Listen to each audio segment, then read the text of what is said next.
नमस्कार दोस्तों, स्वागत है आपका यथार्थ एग्रोटेक पर। मैं आरबी नागर, बागवान विशेषज्ञ, आपके बीच कृषि विज्ञान में जो जॉब के अवसर, कृषि विज्ञान के अंदर क्या क्या स्कोप है, उन पर हम चर्चा करेंगे। यदि आपने 10वीं पास कर लिया है, आपके बच्चे ने या बच्ची ने, और आप खुद एग्रीकल्चर लेने की सोच रहे हैं, तो आइए हम उन्हीं पर चर्चा करेंगे। सबसे पहली बात अपन करते हैं कि कृषि विषय क्या है। एग्रीकल्चर इस दुनिया को चलाने के लिए 3 मूलभूत चीजें, रोटी, कपड़ा, मकान देता है। जब जब धरती रहेगी, जब जब इंसान रहेगा, इस धरती पर प्राणी रहेगा, जब तक एग्रीकल्चर का विषय चलेगा। क्यों? क्योंकि उसको आहार की उपलब्धता यदि कोई करवाता है तो वो एग्रीकल्चर करवाता है। और इस एग्रीकल्चर को करने वाले जो किसान हैं, जो मजदूर हैं, जो खेती कर रहे हैं, उन्हीं के सम्मान में मैं कुछ पंक्तियां कहना चाहूंगा कि विधाता के बाद तू ही पालनहार है, ये प्रमाणित करना है तुझे।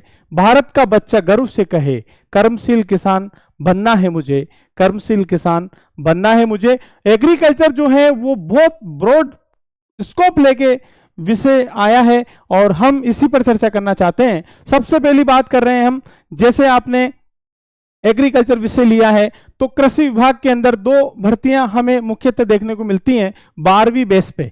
पहली भर्ती जिसको हम बोलते हैं कृषि पर्यवेक्षक, कृषि पर्यवेक्षक, ये भर्ती जो है 12वीं एग्रीकल्चर जैसे आपकी हो जाती है, उसके बाद में ये सरकार की तरफ से भर्ती निकलती है और इस पेपर को देने के बाद में आप कृषि पर्यवेक्षक बन जाते हैं। दूसरी 12वीं बेस पे वैकेंसी आती है जिसको LSA बोलते हैं, लाइव स्टॉक असिस्टेंट, जो कि पशुपालन के अंदर कंपाउंडर बनता है। इसके अंदर जो है आप पशुधन सहायक कहलाते हैं और इस भर्ती को भी 12वीं बेस पे देते हैं आप। लेकिन इसके लिए क्या करना होगा, आपको 2 ईयर का LSA का डिप्लोमा करना पड़ेगा। ये 2 ईयर का डिप्लोमा करना है आपको। उस डिप्लोमा को करने के बाद में भर्ती निकलेगी, फिर आप इसको देंगे। इसके बाद में क्या होगा, एक पशु परिचर की भर्ती आप निकलेगी। आपके यहाँ पशु परिचरा भी निकली थी, तो इस पशु परिचर की भर्ती को भी आप दे सकते हैं। इसके बाद में अगर आपका मन कर रहा है कि मुझे आर्ट्स के अंदर जाकर BSTC करना है, तो आप BSTC भी कर सकते हैं। आपका मन कर रहा है कि मुझे पुलिस की तैयारी करनी है, तो आप पुलिस की भी दे सकते हैं भाई, कोई दिक्कत नहीं है। आप पटवारी की दे सकते हैं, आप SI की दे सकते हैं, मतलब कोई रोक टोक नहीं है। आपको आर्ट्स के अंदर की भर्तियों को भी आप दे सकते हैं। लेकिन यहां पर आप जो हैं एग्रीकल्चर के अंदर एग्रीकल्चर की भर्तियों को विशेष रूप से कृषि पर्यवेक्षक भर्ती है, LSA है, मुख्यतः 2 भर्तियां हैं, इन्हीं को तो आप एग्रीकल्चर वाले बच्चे ही दे सकते हैं। एक और बात हम बात कर रहे हैं एग्रीकल्चर के अंदर, एक होती है एग्रीकल्चर असिस्टेंट ऑफिसर। जब आप BSc कर लेते हैं तो आप इस भर्ती को दे लेते हैं। इसके बाद में आप एग्रीकल्चर ऑफिसर की दे सकते हैं MSc करने के बाद में। इसके बाद में आप जो हैं B.Ed भी, यदि आपने BSc के बाद में BSc AG के बाद में आपने B.Ed कर लिया, तो B.Ed करने के बाद में आप टीचर, 1st ग्रेड टीचर की भी दे सकते हैं। इसके साथ में आप पशुपालन एंड डेयरी विभाग की वैकेंसियों में हम बात करते हैं। एक वैकेंसी आती है BVSC एंड AH। इसको करने के बाद में, यानी कि ये 4 से 5 ईयर का डिग्री कोर्सेज है जिसमें आप डॉक्टर बनते हैं। इसको राजस्थान प्री वेटनरी टेस्ट पहले देना पड़ेगा, उसके बाद में आपको ये पढ़ाई करनी पड़ेगी, फिर आप पशुपालन के डॉक्टर बनेंगे। तो इस प्रकार की प्रोसेस से गुजरना पड़ता है इसमें। तो ये भी आप पशुपालन के डॉक्टर बन सकते हैं और यहाँ पर LSA करने के बाद में पशुपालन के कंपाउंडर बन सकते हैं।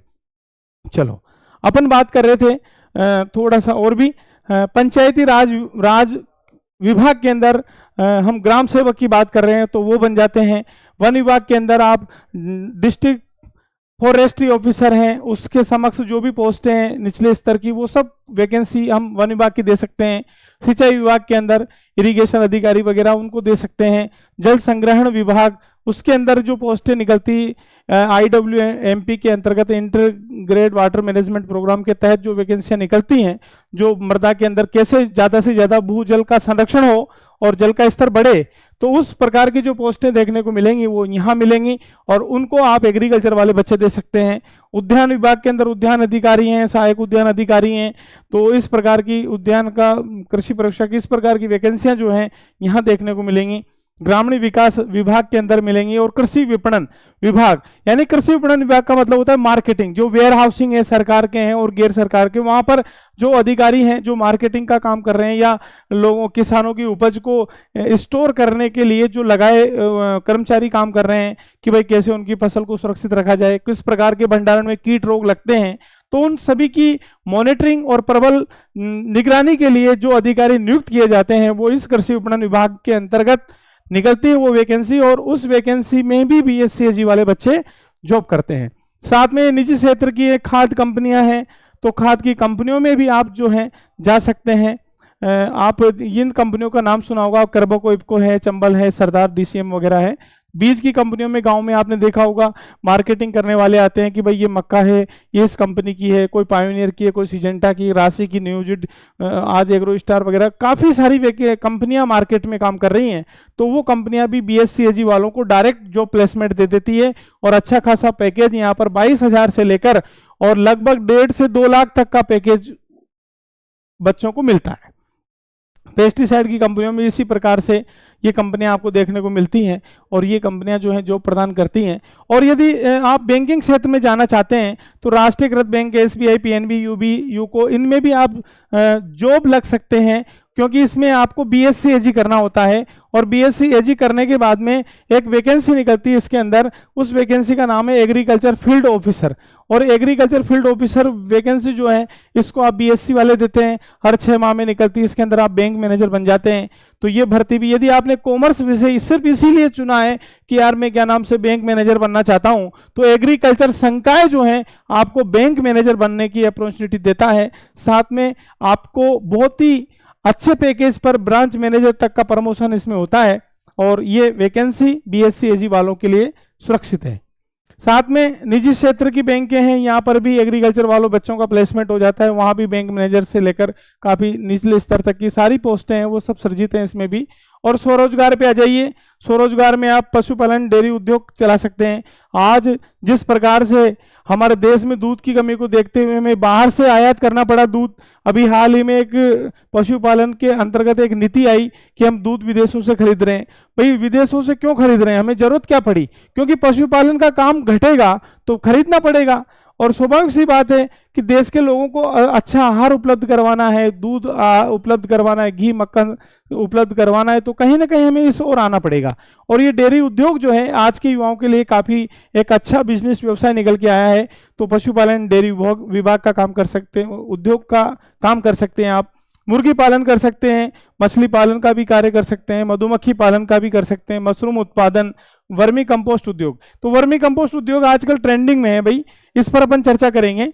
सबसे पहली बात यह है कि वर्मी कंपोस्ट उद्योग यदि आप चलाना चाहते हैं तो आपके पास में गोबर होना चाहिए। गोबर गाय का, भैंस का, किसी का भी हो चलेगा।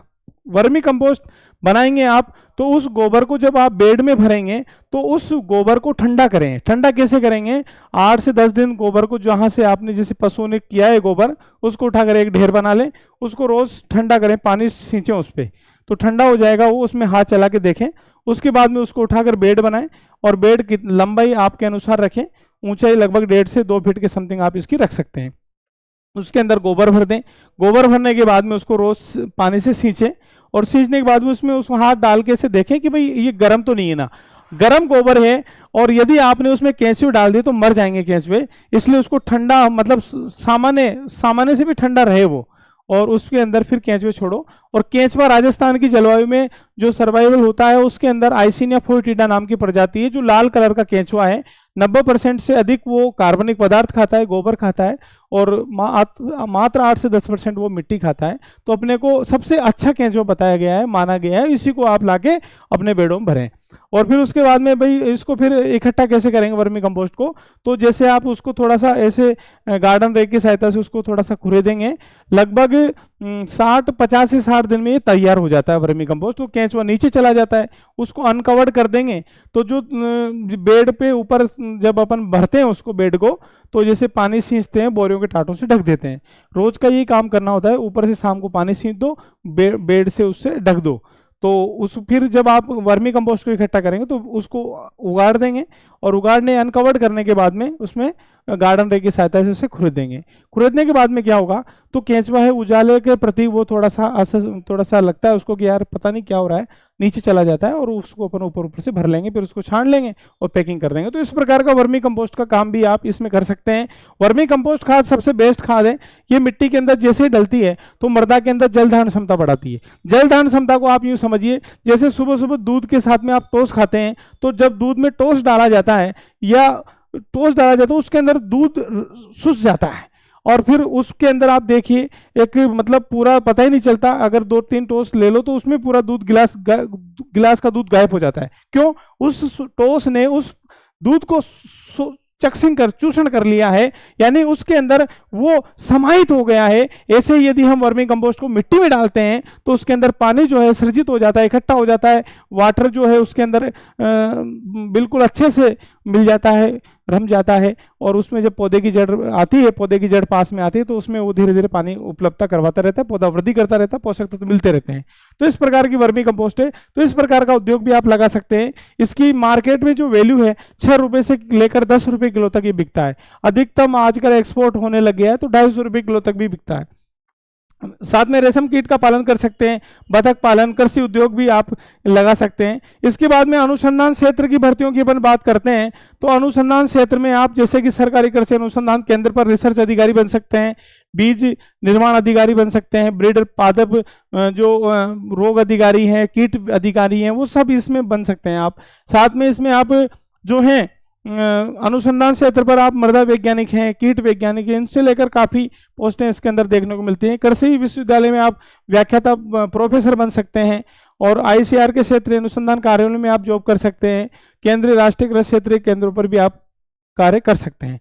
इसके बाद अपन बात कर रहे हैं कि एग्रीकल्चर के अंदर ये तो जॉब है ही सही, साथ में एग्रीकल्चर वाले बच्चे जो हैं आर्ट्स की भर्तियों को लगभग 95% आर्ट्स की भर्तियों को एग्रीकल्चर वाले बच्चे दे लेते हैं। तो एग्रीकल्चर वालों को 2 बेनिफिट मिल गए। पहला बेनिफिट मिल गया कि उनको एग्रीकल्चर की सेपरेट भर्तियां मिल गई। एग्रीकल्चर की सेपरेट भर्तियों में दूसरे संकाय का आ नहीं सकता, ठीक है।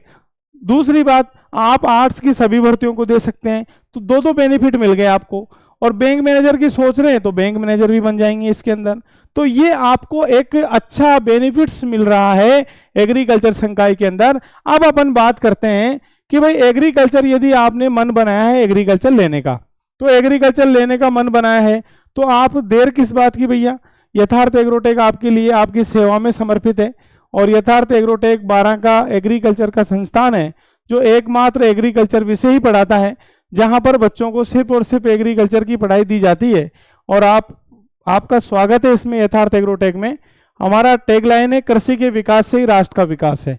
ये सत्य है कि यदि हम कृषि का विकास यदि होगा तो राष्ट्र का विकास होगा। क्यों? क्योंकि कृषि से सभी प्रकार के उद्योग धंधे चल रहे हैं। किसान खेत में कपास बोता है तो वस्त्र इंडस्ट्री चलती है, किसान गन्ना लगाता है तो शक्कर उद्योग और गुड़ उद्योग चलते हैं, किसान तिलहनी फसलें बोता है तो तेल बनाने की इंडस्ट्रियां चलती है। किसान कोई भी कार्य करता है XYZ खेती से रिलेटेड, उसी से ही सारे उद्योग धंधे चलते हैं। इसलिए कृषि के विकास से राष्ट्र का विकास है। और किसानों के लिए मैं सम्मान में एक लाइन कहना चाहता हूं कि विधाता के बाद तू ही पालनहार है, ये प्रमाणित करना है तुझे। भारत का बच्चा गर्व से कहे, कर्मशील किसान बनना है मुझे, कर्मशील किसान बनना है मुझे। तो सभी किसानों को, जवानों को जय हिंद, जय श्री राम। अब बात कर रहे हैं अपन कि भाई यथार्थ एग्रोटेक क्लासेज 12 के अंदर है। हालांकि एग्रीकल्चर संकाय सभी चलाते हैं, लेकिन यथार्थ एग्रोटेक का चयन ही क्यों करें? यथार्थ एग्रोटेक संस्थान सिर्फ और सिर्फ एग्रीकल्चर चलाता है। दूसरी बात, यथार्थ एग्रोटेक में बच्चा 11वीं से पढ़ता है, 11वीं से ही उसको फाउंडेशन की तैयारी करवाते हैं, कंपटीशन के लिए प्रिपेयर करते हैं, और बच्चे का बेस्ट से बेस्ट इंस्टीट्यूशन में सिलेक्शन होता है। यथार्थ एग्रोटेक गरीब वर्ग के बच्चों के लिए आर्थिक सहायता भी करता है। साथ में यथार्थ एग्रोटेक में पढ़ाने का जो बेस है पूरा प्रैक्टिकली बेस है। साप्ताहिक टेस्टों के वजह से यहाँ पर रिकॉर्ड तोड़ % बच्चों की बनती है। अनुशासन के साथ में बच्चे पूरी चीज़ों को ग्रहण करते हैं। साथ में बच्चों को हर चीज़ लाइव बताई जाती है, जैसे कि बच्चों को हम खरपतवार पढ़ा रहे हैं, खेत से खरपतवार लाएंगे हमारे टीचर, उसके बाद में उनको बताएंगे कौन सा लाभदायक है, कौन सा हानिकारक है, कौन सा खरपतवार कैसा रहता है। फिर दूसरी बात, पशुपालन के लिए हमारे डॉक्टर साहब हैं, वेटनरी कंपाउंडर साहब हैं, तो वेटनरी कंपाउंडर साहब बताएंगे कि पशुओं में किस प्रकार की बीमारियां हैं, पशुओं में कौन कौन सी नस्लें हैं, किस प्रकार का रोग आता है पशुओं में, पशु कौन सा ज्यादा दूध देता है, वो सारी जानकारी बच्चों को बारीक से बारीक जानकारी बताने का प्रयास माननीय जीएल सर करते हैं, जो कि झालावाड़ का जो डग अनुसंधान संस्थान है वहां से पढ़ाई करके आए हैं। ये हमारे मैनेजिंग डायरेक्टर हैं। इन्हीं के बीच, इन्हीं के पास में हमारे प्रिंसिपल है डीके सर, लगभग 12 साल का अनुभव है हिंदी में। विगत सालों में 100 में से 98 और 100 में से 99 और इसके समक्ष नंबर दिलाने का प्रयास ये कर रहे हैं। बोर्ड फैकल्टी यथार्थ एग्रोटेक के प्रिंसिपल हैं और मैं आपके बीच खड़ा हूं इधर, यहां भी आप देख रहे हैं और सामने भी देख रहे हैं। मुझे यथार्थ एग्रोटेक में सेवा का मौका मिल रहा है और बच्चों की इस प्रकार की एजुकेशन की सेवा में हम लगे हुए हैं, हमारी टीम लगी हुई है। तो इस काम को हम बढ़ा रहे हैं आगे, बच्चों को एक अच्छी शिक्षा मिले। साथ में बच्चों को ट्रेनिंग प्रोग्राम भी हम करवाते हैं, जैसे कि कृषि विज्ञान केंद्रों पर ले जाते हैं, बच्चों को कृषि मेलों में ले जाते हैं, बच्चों को बीच बीच में अधिकारियों को बुलाकर बच्चों को ट्रेंड करते हैं। ऐसी अनेक गतिविधियां हम साल भर करवाते हैं बच्चों की, जिससे बच्चों को लगता है कि यार वास्तव में एग्रीकल्चर के अंदर कितने स्कोप हैं, कितनी वैकेंसियां हैं, किस प्रकार से बच्चों को नए नए आयाम देखने को मिलते हैं। ये यथार्थ एग्रोटेक की सबसे बड़ी खूबी है। इसके साथ में बच्चों को योग प्राणायाम से जोड़कर उनका आत्मबल बढ़ाया जाता है। साथ में बच्चों को सिखाया जाता है कि हम समाज के अंदर किस प्रकार से रहें, किस प्रकार से इन्वायरमेंट जो है, शरीर रचना से लेकर हर प्रकार का जो उनका मनोबल है वो हम लगे हुए हैं, उनके शारीरिक निर्माण से लेकर हर प्रकार की पढ़ाई से संबंधित सारी बातों के लिए। दूसरी बात, ये हमारे रिजल्ट हैं जो आप सामने देख रहे हैं। 94% रचना सुमन जिले को टॉप किया है और अभी वर्तमान में राजकीय कृषि महाविद्यालय में पढ़ रही है, जो कि चयन हुई है यथार्थ के साथ में।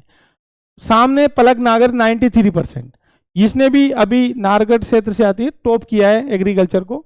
ये तेजेंद्र सुमन है और ये रामपुरा सुंडा का, इसने केंद्रीय विश्वविद्यालय में अपने कदम जमाए हैं। ये 12 के लिए बहुत गौरव की बात है। 92% बनाकर, परसेंट हालांकि इसके थोड़ी सी इनसे कम बनी है, लेकिन इसने केंद्रीय यूनिवर्सिटी को टॉप किया भाई साहब। बहुत तगड़ा रिजल्ट इसका है, बच्चे का मेहनती बच्चा है। साथ में मनमोहन सुमन, ये भी अभी अपने क्या नाम से गवर्नमेंट कॉलेज में सिलेक्टेड, नौगांव अलवर में। अर्षिता लावंसी 90% के साथ में। सीओम नागर भावरगढ़ से आता है, इसने भी अभी नौगांव अलवर में सिलेक्शन लिया है और टॉप किया है इसने भी। और ये हमारे बिट्टू नागर पटना से हैं, इसने भी टॉप किया है और ये भी एग्रीकल्चर के कॉलेज में क्वालिफाई है, सिलेक्शन में है ये भी। और इसके अलावा और भी देखिए आप, ये बच्चे देखो आप, ये अपने शुभम प्रजापति, ये नितेश बगले, सब ये अच्छी परसेंट के साथ क्वालिफाई किया इन्होंने भी। ये सारे बच्चे जो हैं, इनमें ये भी भानु नागर है, ये भी अभी मेरमा से बच्चा आता है, इसने भी 12 कॉलेज को में इसने टॉप किया है, अभी इसने एडमिशन ले लिया है। और ये इधर प्रिंस बेरवा है तो रेलावन साइड से आता है, इस बच्चे को भी एग्रीकल्चर कॉलेज राउत भाटा मिल गया है। तो ये हमारी प्रतिभाएं हैं और यथार्थ एग्रोटेक का मान है, हमारा सम्मान है। और जिस प्रकार से हमने पढ़ाई का स्तर बच्चों को दे रखा है, एक कम फीस में एक अच्छी शिक्षा, उसके लिए हमारी टीम प्रयासरत है। साथ में बच्चों की मेहनत है। मैं जो भी आगंतुक के बच्चे हैं, जो आने वाले नए बच्चे हैं जिन्होंने 10वीं पास कर लिया है, एक बार यथार्थ एग्रोटेक में आइए और देखिए, डेमो लीजिए, समझ में आता है तो आगे बात होगी, वरना बाद में मुलाकात होगी। जय हिंद, जय भारत, जय यथार्थ।